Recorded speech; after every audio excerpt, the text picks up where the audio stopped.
за што конкретно станува збор, но претходно за таа цел јас ви подготвив една презентација во која ќе треба да одговориме на следните барања.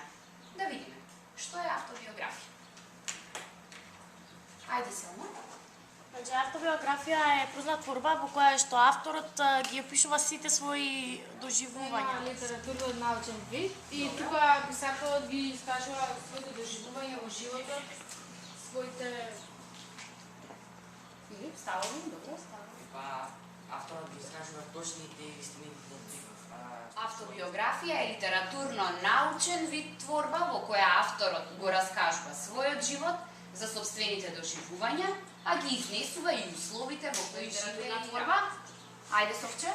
Е литературна творба затоа што во таа автобиографија преобладуваат Тие две автобиографии ќе бидат предмет на денешно истражување.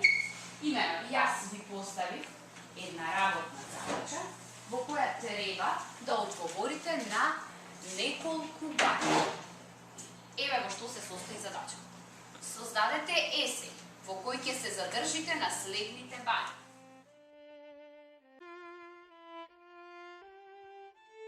Ние сме поделени на две групи, секој веќе знае која автобиографија ја работи. Првата група ја истражува автобиографијата на Марко Цепенков, а втората група ја истражува автобиографијата на Григор Фрнич.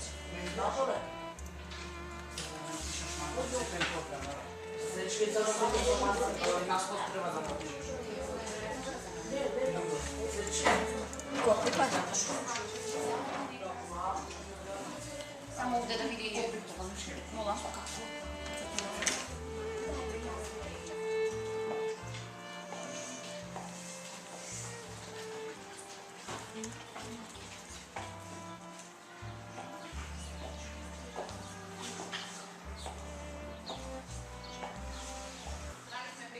Нашата задача? Да. Зашто опишуваше Филип? За автобиографијата на Марко Цепенков. Добро. На некоја потешкотија најде додека го создаваше овој есеј? Малку потешко да го најдам. Ајде да видиме изворно како звучи тоа.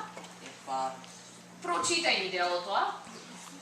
Татко ми се викаше Коста Марко Цепенков. Дело ми беше од село Ореонс, Прилеп и работеше. Представено со Марко Цепенков. Добро. Во 19 век се јавува мислата за создавањето на македонскиот литературен јазик. Добро.